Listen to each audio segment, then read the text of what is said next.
Hello there and welcome to the latest Blood Red podcast from the Liverpool Echo. I'm Joe Rimmer and joined today by Ian Doyle. How are we, Ian? I am tired. It's been a long week. Poor you. Theo Squires, how are you? I'm okay. I've had the last 3 days off. It's going to be a long next week. I'm doing 7 in a row. Do you say, Anyway. Don't tell me now. Tell me anyway, it should be, hopefully, a good weekend though to work. Yeah. Yeah, off on Saturday, so that's good. Looking forward to Sunday, Theo. I'm not going to ask him because he'll say no. Why should I? It's just another game. Yeah, it's going to be an interesting one, isn't it? It's something none of us have seen. Well, Doyley's old enough to have seen it before. Yeah. But even then, I think we covered on Monday, you've only seen Liverpool win it in the flesh with fans 2 or 3 times. So yeah, three times. So it's going to be a hell of an atmosphere. Just waiting for that final whistle for it to all hopefully be mathematically done. Definitely. Well, before we start the podcast proper, some housekeeping, of course. First of all, a shout out to our friends at Nord. To get the best discounts off your NordVPN plan, go to nordvpn.com/bloodreg, and our link gives you 4 months extra on a 2-year plan. There's no risk at all with Nord's 30-day money-back guarantee. The link is in the podcast episode description box. Did you say blood red then, or did, blood yeah. leg? It sounded like blood leg. I thought it was blood rag. Yeah, it was blood rag. Yeah. So don't do /blood rag. Do /blood red. But I was hoping to get away with that. Thanks, Ian. Come on. And while you're here, if you'd like to give us a like, if you'd like to leave a question, I have some questions from Sanjay Mystery. Thank you for emailing them in. Leave one in the comments on YouTube or send me an email, joe.rimmer@reachplc.com, and I'll always ask them on the pod. Give us a thumbs up, give us some stars, leave a nice review, say nice things. Press the bell. Press the bell to subscribe and get notifications. Yep. I think that is all the housekeeping. Yeah. Good. Where's Paul Good stuff. Ghost? Where's Paul Ghost? Yeah. Paul Ghost is in Belfast. What? That was a bit more housekeeping for people who would be asking okay, where he is. well, if I anyone's was trying to provide wondering, an extra service for our regulars. Yeah, He's lost his headphones. Thought they were in the pool car, but Chris Beasley couldn't find them. well, there we go. Anyway, so if you're worried about Paul or his headphones, you've got the answer. Sanjay, thank you for sending me a couple of questions. We will get to them straight away. As I said before, if you want to send me a question, we record on Mondays and Fridays, usually every now and again a Thursday, but Mondays and Fridays, you can send me them any time of the week, and I'll just keep them. I keep them on a little document. So Sanjay, thank you for sending me these questions. His first one, Jamie Carragher recently said, and assuming Trent does leave, that Bradley should start more games to see how he plays and get experience and readiness for next season. Does the panel agree with this? Ian, you can start. Depends whether they win the league. If they win it on Sunday, then you have the opportunity. For as long as they don't win it, then you're just going to play the best player available. So, yeah, that would be that. I mean, there's only a couple of games anyway. Have you ever thought of running for, like, I don't know, the mayor of St. Helens or something? Because you're the best politician. You never answer a question. Well, no, that was an answer to a question. The question was, would you give Conor Bradley more minutes? And my answer is, after the title is secured, then yes, probably would. Okay, so which is what I basically just said. Okay, good. Thank you very much. Theo? Honestly? Yeah, it depends on when the title's done. We saw... Hang on, he's just said the same thing. Now. He started with the word yeah. We saw 5 years ago, didn't we? Nico Williams was getting 90 minutes here and there. I think they alternating with Robertson and with Trent. So it just depends on that. But then Liverpool have also got to consider, have they really resigned themselves to Trent going, or is there still that slimmer a chance that they could persuade him? If you want to persuade him, surely it helps to be giving him game time rather than just leaving him on the bench assuming he's going to go. Yeah, I wouldn't necessarily think that I'd start him more often. You'd want to get him in the team, you'd want to get him off the bench and give him starts here and there, but I just think Liverpool are a better Trent's team. probably not ready to start yet anyway, is he? He's only just back. It's not like Nico Williams in the sense that Conor Bradley's played quite a few against Liverpool already anyway. He's playing against Real Madrid, all these kind of He's teams. already played far more than Nico Williams did. Exactly, so I think it's just a matter of, even if it's not going to make any difference to his Liverpool career whether he plays these last few games or not. Yeah, it's different for Nico, for example, or somebody else that you might bring in. I can't even think of a player you'd bring in because all the main youngsters are either out on loan or injured, so there's that. Oh, Chiesa, there you go. Chiesa, you could play him for a few games. That would make a slight difference in the sense that people might actually see him playing a Premier League match properly. But I don't think it's going to have any impact on his future if anything's decided in the summer. So, no, if Conor Bradley, if he's fit and Trent's not properly fully fit, then yeah, give him some chance. But it's not going to make much difference to what happens next season. Okay, thank you very much. Second question from Sanjay, and it's a good question because Joe Riley, who's in the YouTube chat, not Joe Riley, A former Echo Joe operative, Riley, a different Joe Riley, counsellor. has also Also a asked. former Bolton footballer. Everton At about least Bolton. we kept it in house. You're only ever like 2 steps away from Bolton. If I say something, if I say Jupiter, how can you get me back to Bolton? The ultimate one would: can you get Kevin Bacon to Bolton? Can you get 6 Kevin steps. Bacon? You have to give me time here to look it up. It'll Do give it me a now. Do it now. Do it now. Piece for the weekend. I don't know. Can't do it off the top of my head. Not good enough. Not good enough. Anyway, Sanjay's question is: there's been a lot of chatter around Dean Huijsen. Huijsen, is that how you pronounce it? Yeah. The Spanish lad at Bournemouth. Yeah. Can the panel see him at Liverpool? And Joe Riley asked a similar question. Any thoughts on the likelihood of Huijsen and Kerkez being signed by Liverpool this summer? Thoughts? Thoughts? Oh, my glasses are very dirty. Secondary thoughts are Kerkez. I would not be surprised if he was there. I think that's one where it's like one of these kind of, everybody, it's like everyone's kind of expecting it to happen. Yeah. Because everybody sees sense in it. The only way it might not happen is if somebody else comes in for him. But I think a lot of the other clubs might look at it and think exactly what we're thinking, like, oh, he's going to Liverpool because of the links with Bournemouth. So there's that. In terms of Huijsen, Dino. Yeah. In terms of him, He's got a Dutch and English name, but he's Spanish, isn't he? Yeah. I find that bizarre. Well, he is Dutch, isn't he? But he moved to Spain. Oh, is that his background? Is it? Anyway, he has made it quite clear he would like to go and play in Spain one day. That might be at Real Madrid. They might be interested in him. Whether it's too early for him there, I don't know. But Liverpool just can't even think about that. If Liverpool are to sign a centre back, it would mean that one of the other ones has left. Because there's no way they're going to go into the season with 5 of them. I think we know Van Dijk's staying. We know that the planning with Quansah certainly for next season, that's what they've said when there was interest from, who was it? Newcastle, yeah. So that leaves 2. One, Joe Gomez, who's hardly played because he's been injured and he nearly left last year. And the other one, Canate, who's out of contract at the end of next season. And Paris Saint-Germain have been looking at him and he's a Paris lad. So, read into that what you will. Liverpool have to have contingency plans. And I wouldn't be surprised if Dino is on that list. And again, with the links to Bournemouth, that might help if Liverpool decide to make a move. He's meant to have this release clause. Is it 50 million euros or 50 million pounds? I can never remember. I'm not sure. It's 50 million something. So they would be able to trigger that if they needed to. I mean, ultimately, could you see him there? Yeah. But then... Has he played enough games? Well... At the highest level? hadn't played any games at all. No, but he came through the system. But when Liverpool buy players, they usually have this thing where they've had to play a certain amount of games. But they all were true. But they were interested in signing Euro last year. And I know it wasn't for as much as that. They were linked with Huijsen last summer as well, though. Because he was at Juventus. So yeah, but I don't think he played... He was on loan at Roma and he was doing well there. Okay. So he has played a full season in the Premier League, which is different to playing anywhere else. So he'll know what to expect. Yeah. And he's only 20, is he? Is he 20 now? I knew he was 19 once. He is. It's incredible the way 20, that you just every year you get a He's bit just older. turned 20 actually, so he was 19 10 days ago. Happy birthday, Dino. Yeah. He's not 19 forever. 10 days ago. 10 days ago? Yeah. Oh, it's the last time we did one on camera, probably, isn't it? Yeah. Well, wave it in then. Wave it in. Wave happy birthday. There you go. So short answer, Kerkez, I wouldn't be surprised if it's this summer. Dino, I would not be surprised if it was this summer, provided one of the other centre-backs left. I'm always wary of signing too many players from the same team. That always... Yeah, it never worked with Southampton, did it? Yeah, so... Van Dijk, Sadio Mane, Van different Dijk, positions. Klein, Lallana, Lovren. Klein didn't work. Lallana didn't work. Ricky Lambert didn't work. Well, okay, we'll give you that one. And he's the one that everybody thought would have done as well. Yeah, so maybe right. South Coast team, buy them all from Bournemouth and Liverpool will win everything the next few years. All right, thank you, Sanjay. Any more questions, drop them in the YouTube comments and I'll try and get around to them. You're not going to let Theo answer that, by the way. You never got a chance. You did answer it, didn't you? You talked about it. I just said he was born in Holland, I think. Yeah, but you've got your answers. What more do you want to say?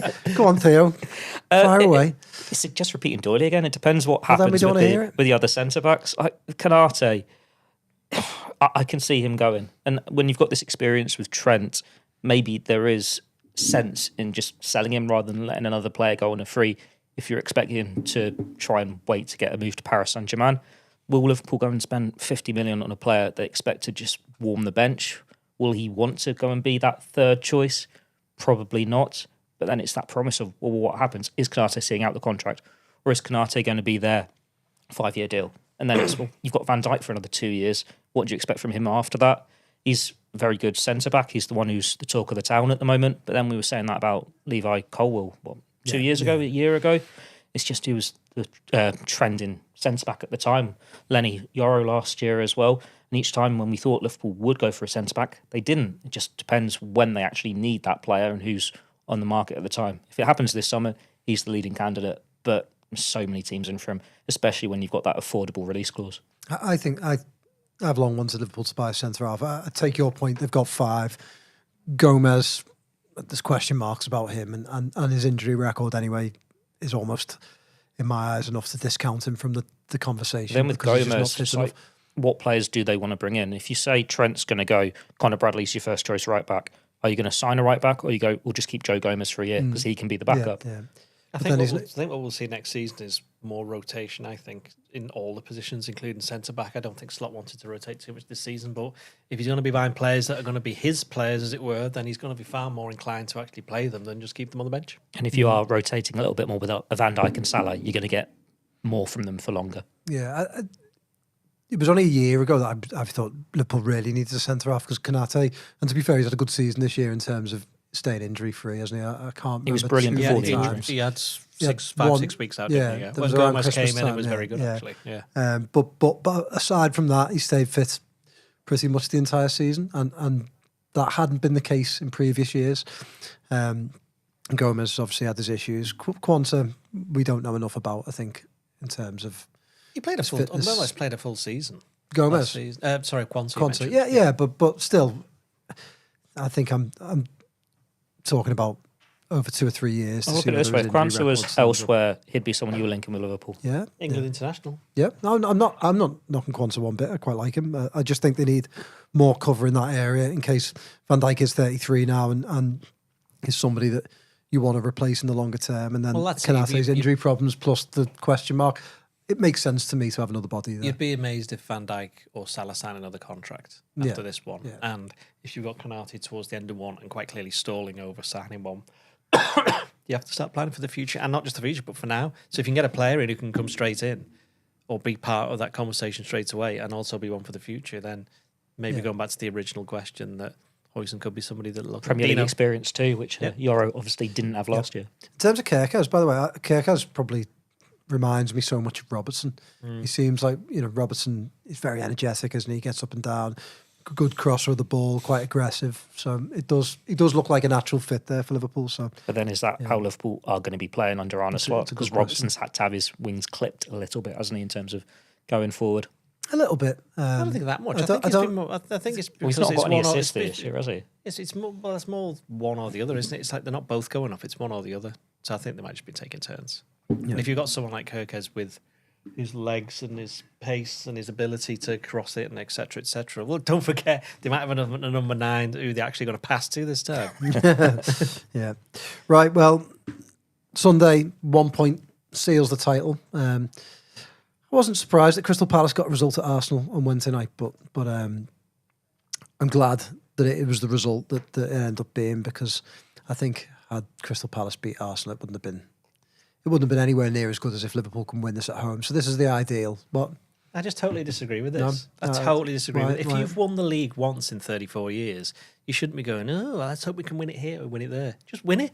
Win it at the first available opportunity, and then you get as long as you want to just celebrate on it. On one hand, I agree with that. And I would, if it was a closer race, I would agree. I'd win it on goal difference. It wouldn't bother me one bit. But there is 5 games for Liverpool to get a point. It's not. They don't even need that point. They could lose 5 and Arsenal don't get goal difference back. It's not one where I really think this is in doubt. So to be honest, it sets it up nicely that they want to win it at home. Spurs don't want Arsenal to win the title anyway, do they? So Spurs should settle now for a point. We all settle for a point now on Sunday. Everyone's happy. Ange's happy. He doesn't have to stare at his shoes. If Palace had won at Arsenal, do you think it would have made any difference to the atmosphere on Sunday? Because I think it made no difference whatsoever. A smidgen, I don't think it'd make any. The only way it would make any difference is any nerves would have gone. It would have just been but then aren't the nerves already gone now because you only need a point? Yeah, I don't think there's any nerves. There'll always be people who are nervous. I don't think there's any nerves. It's not just that you need a point Sunday; it's you need a point for 5 games. And if anyone's looking at 5 games and saying Liverpool won't pick up a point, then that it's just nonsense. And supporters want to be there when it's won because they weren't 5 years ago, because they've had to wait since 1990. All the fans that go into Leicester, they were delighted if it happens there because they were there. But I think most of them were hoping that Arsenal would beat Ipswich and that it could hold out for this game at Anfield, because you do want it to be there. You want to witness that history. Yeah, but made. The final whistle will be you're going to get another one though at the end of the season if they win it, and then we're picking up the title, and then people will be wanting to be there when they actually see that. Yeah. I know what you're saying, but I'm very much of the opinion just win it. Doesn't matter where you do it. I would agree. And I am one of those people. I am one of those people who, honestly, I'd have no issue if Man City get dock points for 2014. I would have Jose Enrique in a full Warrior Liverpool kit in those the title. It wouldn't bother me one bit. I think I would take everything. But if 5 years ago doesn't unfold how it does, then you're not as bothered, are you? No, potentially not. No. But I thought it set it up nicely, and I think Sunday should be a great occasion. I think the atmosphere will be bouncing. I think Liverpool will get the job done, and then imagine the final whistle at the end of the game Sunday with the job being done. I think that's so much bigger than it would have been had they already won it. So that's just my opinion, but I understand where you're coming from, and I would say beggars can't be choosers, but I don't think Liverpool are beggars in this scenario. They need a point from 5 games, so they should be fine. Yes, they should be fine. Yeah. They need 1 point. Yeah. So given the fact they only lost 2 games all season, then you'd have to expect them to lose 5 in a row. It's how big of an achievement is this, though? We did. I think it was the 3 of us. Was Gorsty in it? We did like a panel piece the other day because I can't remember. One of the things that's frustrating me a lot about this season is there's almost a bit of a collective shrug of Liverpool win the title, and not really among Liverpool fans, but in the wider scheme of things. And I think it's acceptance, isn't it? It's an acceptance. It's how they're dealing with it. It's the stages of grief. And I think there's an element of like dismissing it because they don't think that this is sort of a dynasty from Slot. It's just a 1 year, and I wouldn't be surprised if at the start of next year lots of people are writing them off again. So it feels like people are. That's enough about me. But it just feels a little bit of a strange. There's a strange feeling around this title when this should be one of celebration, and I think it's a remarkable achievement. Take when Leicester won it, for example. All the supporters of the top clubs were looking at that going, if we had our act together this year, that could have been us. Yeah. So like Arsenal will look at it as a missed opportunity. If Liverpool weren't the ones who are about to win the league, you'd be looking at it as a missed opportunity because City have been so bad compared to their past. But Liverpool have been streets ahead of absolutely everyone. They've only lost twice. They're on track to get, 94 points. Even if they don't and they finish with high 80s, it's still one of the highest returns they've got. It has been a brilliant season from them. Yeah, the performances at times haven't been the most exciting, but they're getting the results week after week after week.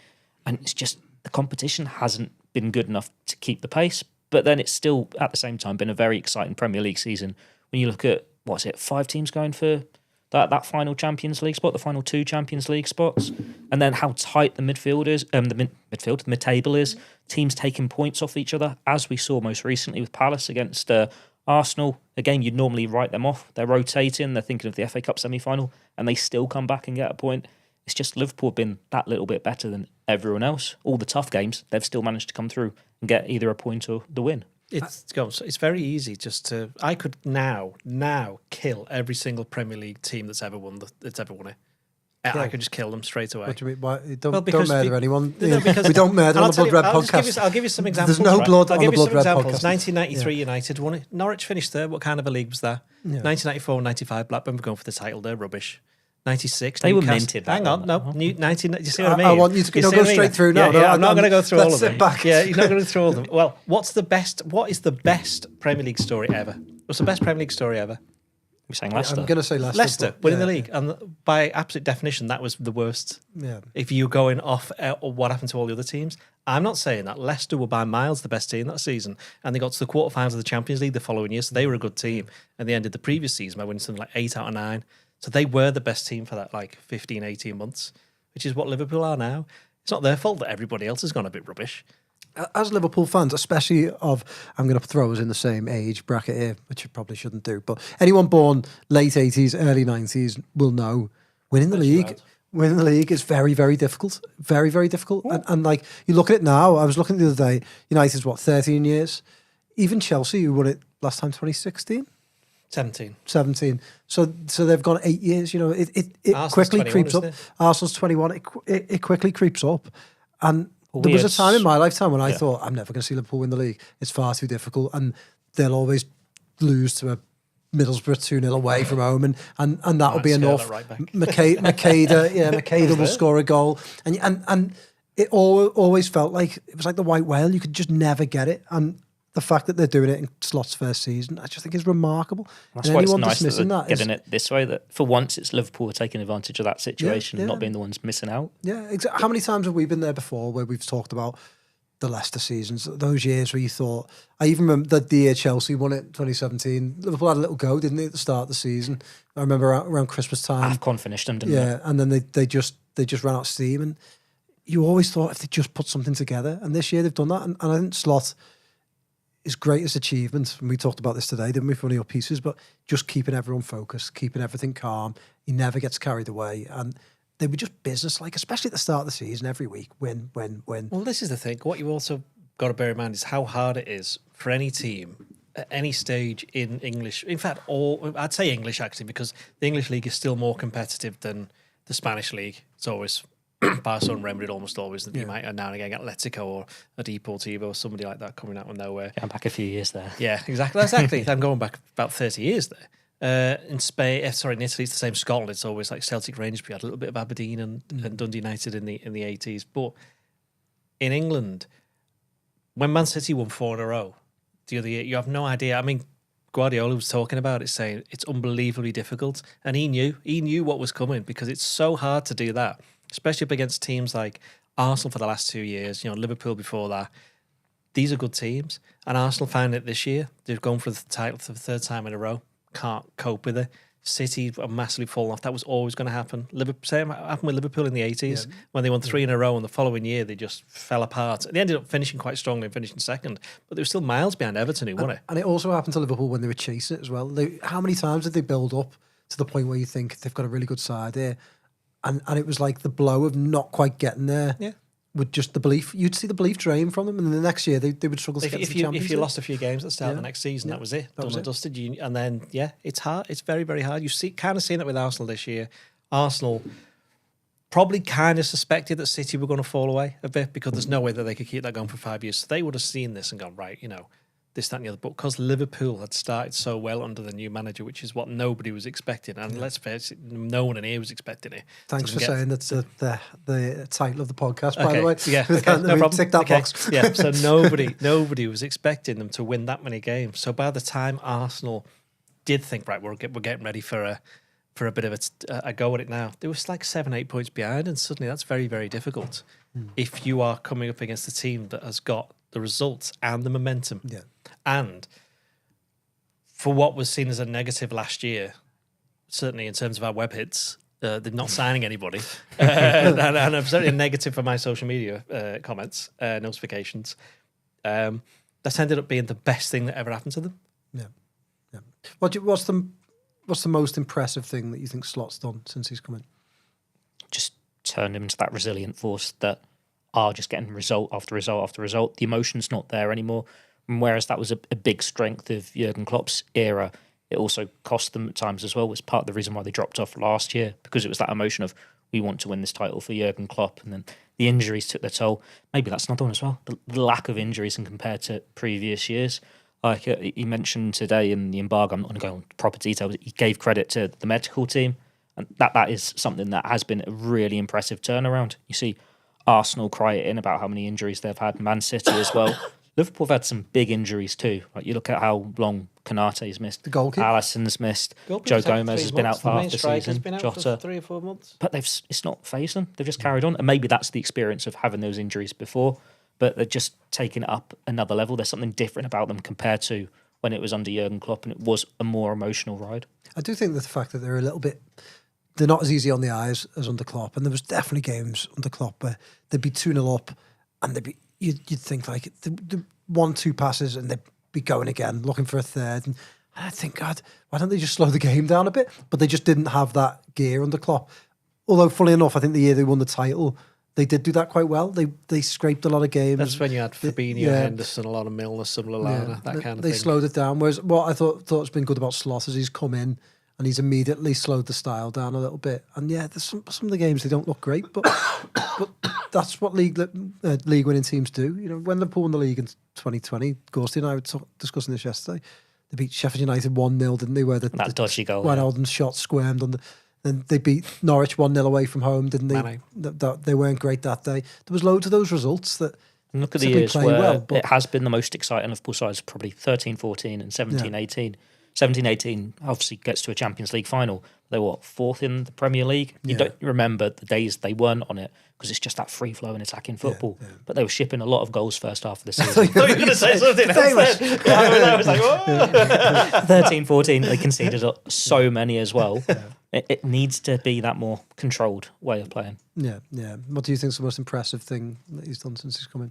Oh, the consistency of his shaved head, I think, has got to be up there. Do you admire that? Yeah. I mean, you're struggling today, aren't you? How come you haven't? No, because I don't do it very often. It's like I've said on the pods before. I think that the importance of the game correlates to his shaved head. Really, in the sense that I think PSV away and Plymouth away, Yeah. he didn't really bother with it, and you could tell there was a little bit of day or two growth. So does that mean he's not going to shave it again after Tottenham until the last day? I don't know. Well, there you go. That will be a good way of finding out. That will be a good little test. If you Also a test of whether he listens to the this. the Palace game with long. What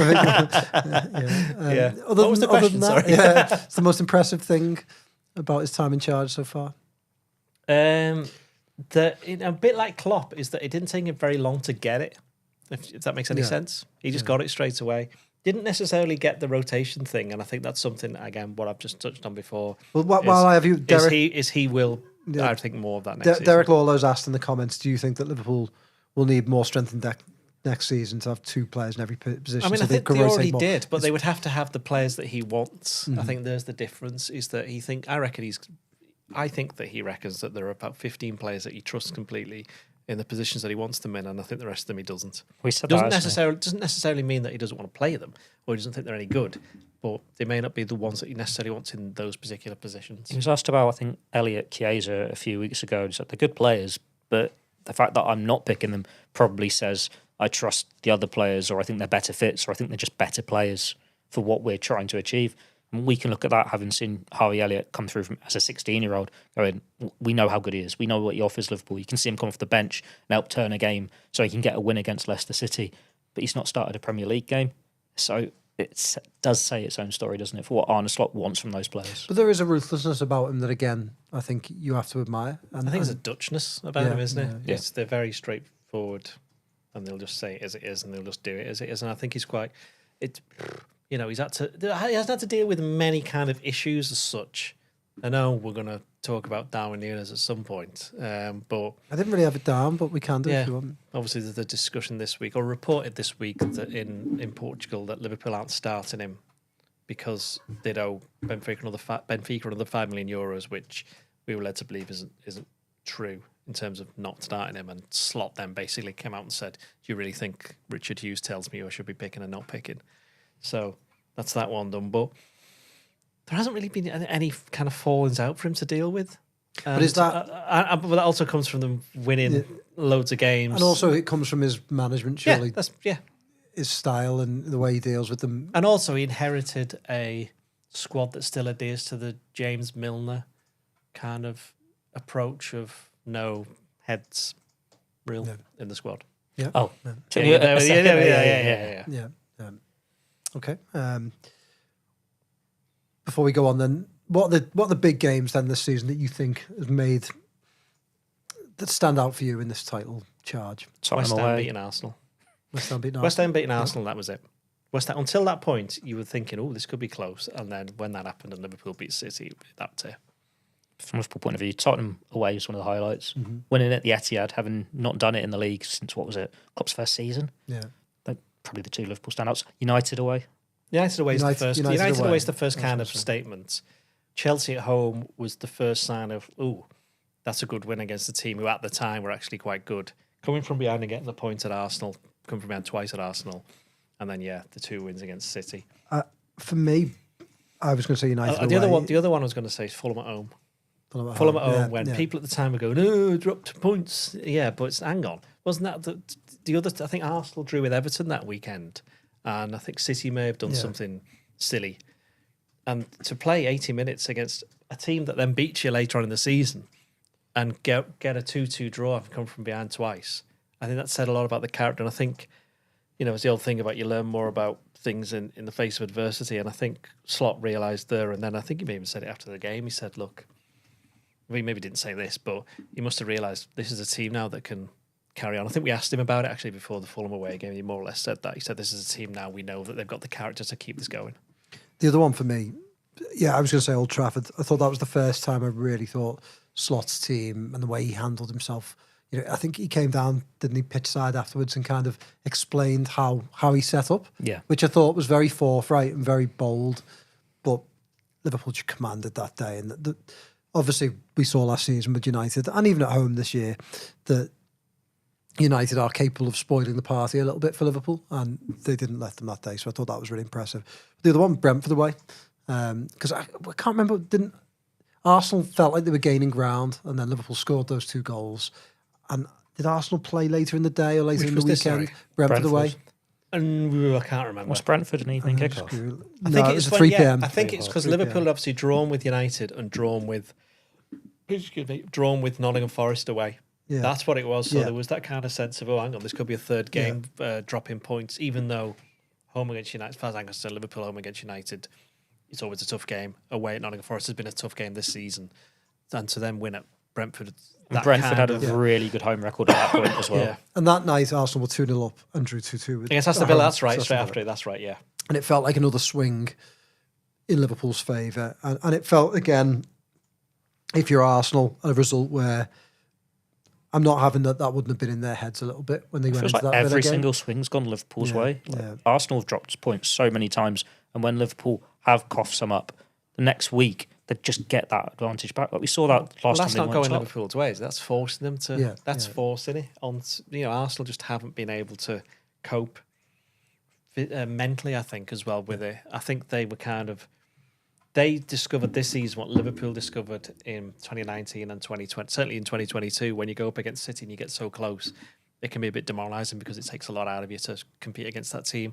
And as we've seen this season, as I said before, with Manchester City, even for City, it's hard work. And when it comes to a natural end, for City at least, it's just gone miles off. At least those 2 years with Liverpool, they were top for a good spell of that season. It was only missing out by a couple of points. When have Arsenal ever been close breathing down Arsenal the necks? have not been top all this season, have they? No. It's like even when they had games in hand, it was... They're not going to get close. Liverpool have to drop dropped points. the points early in the season with they had the games with the discipline problems. But okay, not all of them should have been sent off. But they drew at City, still a good result. But they were down to 10 men when they were winning. Drew it on Brighton, got beat at Bournemouth, and that's 7 points gone there straight away. Yeah, and again, I was chatting to my dad about this the other day and saying, I think even though their form has been quite good recently, Liverpool haven't played quite as well.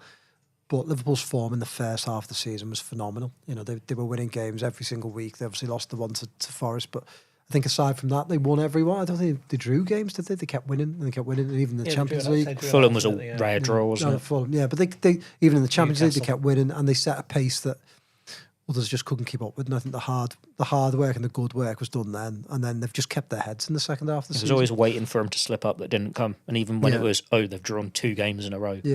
So what? Yeah. Arsenal can only get 79 points, can't they? This season, Whereas last season there was 3 teams on 82 or more.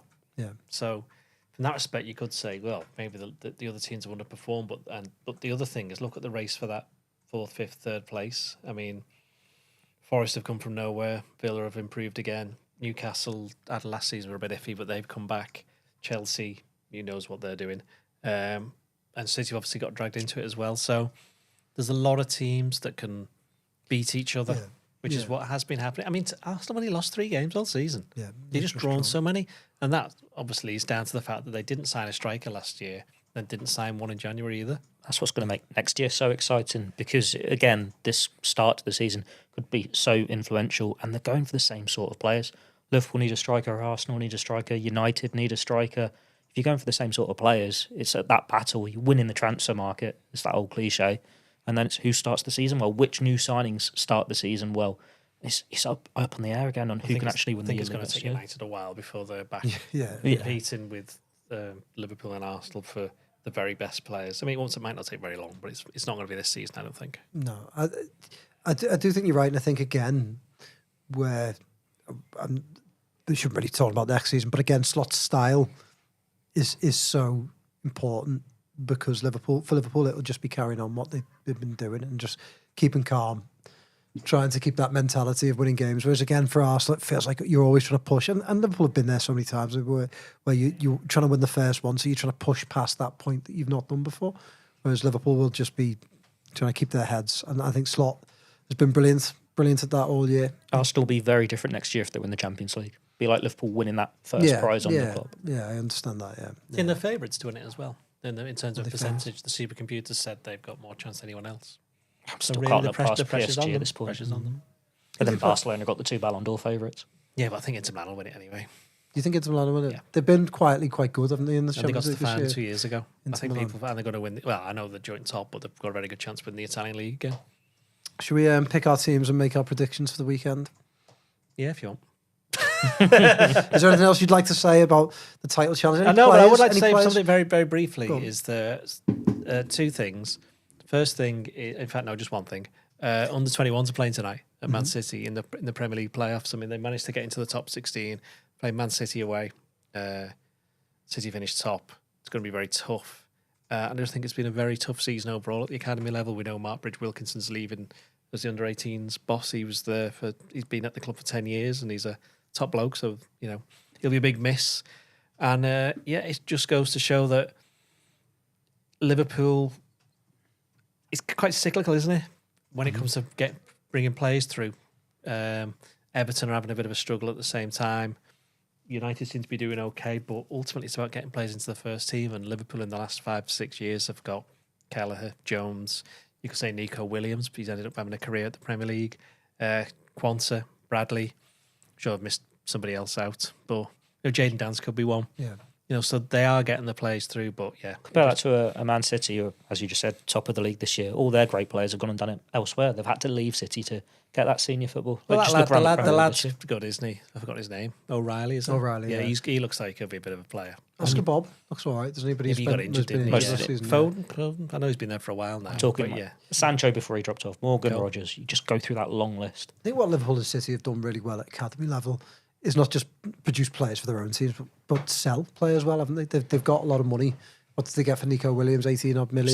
17. So, And he's easily worth that now. Easily. Yeah. And Kelleher, they'll probably get similar amount for Kelleher. Easily worth that. If they were to sell Quanta, I'm not saying they will, but if they were to sell him... England internationals. Well, the England going international. rate was set from Vandenberg last yeah. year. It was Quanta's worth more than Vandenberg. So they've done really well at bringing players in and then moving the ones on. And City do that probably now better than anyone, don't they? I know they got a lot of money for their Trafford, the goalkeeper, and then other players. So they both do that very well. There was something else you want to say? No, it was only one thing. There's only one thing. And can you tell us how Kevin Bacon relates to Bolton? Yeah, you've had 35, 40 minutes to think about it. Theo. I'm sure. Is he in one of those Warburton bread adverts? Has he done one of them? Is he? I'm not sure. No, I think maybe it's just the EE ones, Does he just isn't do the E ones? Yeah. Oh. Okay, maybe that's the 6 Do you know degrees who he then. is? Sorry, go on. Well, he's done a TV advert. Here we go. Hang on. He's got his EE TV adverts that are Yeah. very popular in the UK. Yeah. Then you've got the Warburton's bread ones where they get all their A-listers in. Warburton's bread company in Bolton. They were This on the is directors painful. or something. It's the 6 degrees. It works. I think that the E to Warburton's is tenuous, but I respect the effort. Yeah. Trying. Do you? Yeah, I think so. Yeah, Well, Warburton's have some big names in those adverts. They had Samuel L. Jackson. They've had the They had Robert De Muppets. Niro, didn't they? Yeah, they had Robert De Niro. Exactly, yeah. Can we get Robert De Niro on this podcast? Hang on, our producer Ian has sent me a message. I don't know whether it relates to Warburton's or Kevin This Bacon. better be good Oh, now. it does. It does. Go on. Kevin Bacon, Bolton. He's searched. There's no direct AI overview. The actor Kevin Bacon has no direct connection to Bolton. However, there is a Kevin Bacon who is the director of a company in Bolton, which is now dissolved. He resided in Farnworth, a district of Bolton. I lived in Farnworth. There is also a film, Bolto, where Kevin Bacon voiced the lead character, Bolto, a wolf dog. Additionally, the movie Friday the 13th was shown at the Light Bolton, where Kevin Bacon also starred. There you go. Allison in goal. Continue. I'll keep Conor Bradley at right back, Canati, Van Dijk, and Robertson. Robertson's back at left back. We lost at least 6 listeners whilst I read that Kevin That's a Bacon. shame. Viewers. Conor Bradley probably continues, doesn't he? Like if he was saying, Arne Slot was saying that you can't just throw someone straight back and expect him to start. He's saying why Conor Bradley hadn't had 90 minutes, but that probably counts for Trent as well. So I think he keeps his place. I keep Tsimikas at left back. I thought he did well last week. Gets the goal from the corner, doesn't he? I thought he was unlucky to be substituted when he was against West Ham. He did quite well in that game as well. So unchanged back 5. Yeah, I'd largely agree with that. I disagree. Yeah. Okay, good. Theo, your midfield? Probably unchanged. Gravenberch, McAllister. I want to see Harvey Elliott start a game, but I just don't see it happening this season. So it'll be Szoboszlai at 10. I don't know about this season, but I don't see okay, it maybe this when it's Sunday. won. When things are up for grabs, I can't see him getting that opportunity. And Szoboszlai did play.